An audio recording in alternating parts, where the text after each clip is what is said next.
Something completely different for sponsored videos this week. Definitely stick around for the full story, but we will be giving away a Switch OLED courtesy of the team that are supporting this indie developer. When you play and review as many Switch games as Glen and I do, it is quite rare for something to come along that not only you don't know kind of the history of or the story of, but then it actually surprises you from a story perspective, but also from a gameplay perspective. This one's a real gem, isn't it? Yeah, this is a very good game, very pleasant surprise. We'll go into the full story in a minute, of course, but it's a tactics game, just to whet your appetite, and it does what it does incredibly well, actually. It really does. All right, we're going to be giving a couple of copies of this one away as they've sponsored this episode, but I did mention this on Sunday, and yeah, do stick around for the story because it is quite the tale. Fragrant story and Papaya's path. What's it all about? Well, let's find out.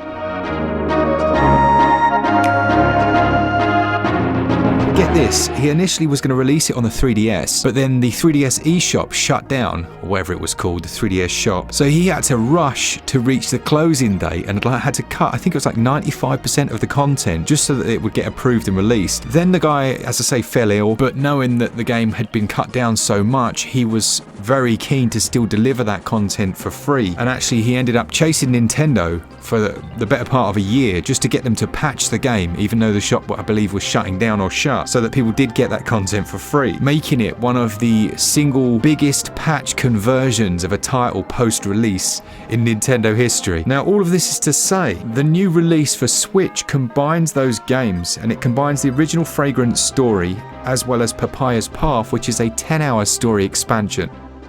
So with that quite incredible backstory out of the way, let's look at the gameplay then. As Glen mentioned, you've got a tactics game, and it is in the vein of something like Tactics Ogre, Final Fantasy Tactics, but it has quite a few unique elements. You can choose one of several different characters, and you get a set number of points depending on the difficulty that you've selected. They're called tokens, and they're shown in the corner over here. And then when you enter combat, you'll have a set of enemies to take down. Each of your characters has a different number of moves that they can make, and they also each have their own unique special ability. They do, that's right. So within each screen that you play on, there are a number of different waves of enemies, obviously, to defeat before you can move on to the next. If you're playing in story mode and you lose a character on that particular stage, or that set of stages up to a boss, that character is then lost until you defeat the boss, and then you'll be able to pick new characters for the next set of levels. As Mark mentioned, each character has their own number of steps they can take and their own special moves as well, some of which are melee, some are ranged moves, and the enemies have theirs too. And they all have like a strengths weaknesses system to them. So for example, there is a character that can only move one square at a time, but if you do use them to attack, they have the ability to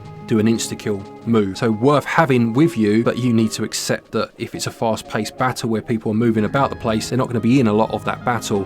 And by the same token, you have characters that can move more squares, but maybe you're weaker, but can release a secondary fighter almost. I think it was a bee that then fights alongside you. Interestingly, every character also has a unique way of leveling up. For one of them, and it's that character that can only move one square at a time. When he moves like 15, or I think it's 20, every 20 squares he moves, he'll level up. Another one, it's killing enemies. So you really have to think carefully and strategically about who you choose. And then when you fall back as well, because like Glen says, once you're dead, you're dead. There are some healing items that you can take into stages, but those have to be purchased with a currency that you'll only earn if you're successful completing a story campaign. Yeah, as well as that leveling system based on specific objectives, you have a more traditional leveling system of defeating enemies. And the way that you level is that you have a set number of almost criteria, I guess, that makes each character up. So it's how many critical hits they're capable of performing, how many shields they have, and you'll see what I mean by how many in a moment, or how many steps they can take. And the reason you have set number of shields is because battle takes place on a roulette wheel, and these will be added to your roulette wheel. So the more shields you have, or the more critical hit chances you have, they sway the odds in your favor when it comes to fighting enemies. I think it's this aspect that made it very addictive for me. We played a chunk of this on Friday, and then when you left, I carried on playing. I just wanted to continue. Now, it's not that the roulette wheel, as soon as you hear that, you think, oh, it's random chance. How it works is you have to push the button, and then it gradually slows. If you're on medium difficulty, if you're on easy, it will stop instantly. So in theory, that should be easier to stop it exactly where you want it.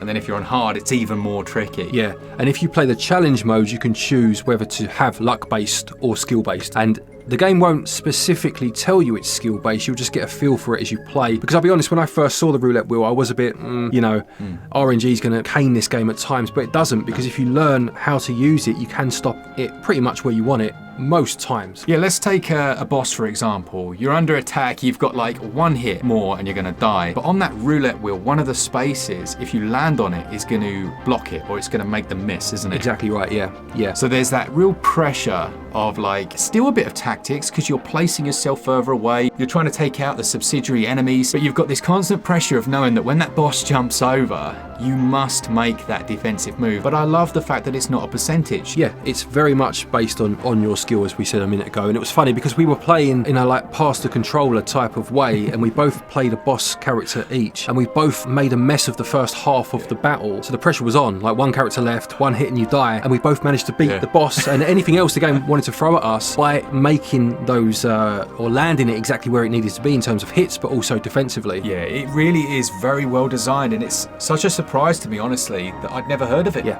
absolutely. Because I'm a big fan of this genre, like I say, Tactics Ogre, Final Fantasy Tactics, and it feels like something that you played when you were a kid, and then you're playing it again. It does. I say that in a good way. Yeah, absolutely. I can understand its roots being, or wanting to have been, in the 3DS era, because it feels like one of those gems you'd have found on the 3DS eShop. 100%. And it would have been, obviously, and it's now on the Switch instead. But it has that feeling about it of a game you've played before but never played at the same time. Well, now that we've found the source of this stench, it's time to snuff it out. Yeah, each time you complete a story campaign, you will unlock a new one, and we're talking about full curated content here. This isn't randomly generated. This is pre-planned, voice-acted cutscenes. Like it's a complete game, isn't it? It really is. Yeah, absolutely. It's it has a feel of a 16-bit era game to it, or maybe early 32-bit in some respects. But then you have elements that wouldn't have been possible in that time, such as, well, not so much the cutscenes, but certainly the voice acting. And it does make for a nice hybrid game that feels timeless but new at the same time. And I think the order of the day here is just how deceptively deep the whole experience is for Tactics fans, and how much content there is to unlock. You're looking at about probably 30 to 40 hours of content here, which is incredibly good. And as we go to talk about value now, the game only costs £5.99 and $7.99. Now, it did recently have a sale, and I know I mentioned it on Sunday and tons of you picked it up. But honestly, supporting an indie developer like this and a team who are essentially working together to support the developer who's unwell, I can't really think of a better cause, personally, if you're a gamer. Absolutely. It's a fantastic game. It's not even a case of, it's a nice cause, the game's a bit iffy, but it's just a great game, first and foremost, and there's a lovely story behind it. Absolutely. It's just a 335 meg download as well, and we'll pop all links in the description and stuff, but yeah, well worth checking out. So there you have it then. That's Fragrant Story and Papaya's Path. Yeah, very pleasant surprise indeed. Lovely stuff. Let us know what you think down in the comments. It was a weird one for us because obviously the emails started coming through from the team that wanted to support the developer, and I honestly thought it was a scam for the longest time. I was like, we're so used to seeing these emails that are scams and things like that, but as the weeks went on, you're like, actually no, these people really do want to support the community, the channel, and particularly this developer, and to provide a Nintendo Switch console for someone that hasn't got one yet is it's just it's unbelievable, really. So yeah, we'll be picking out a comment. Someone is going to win a Switch OLED courtesy of these guys. Amazing, happy days. Absolutely. A quick thank you to our patrons and our channel members for your continued support, and to each and every one of you for watching our videos. Take care, and until next time, happy gaming.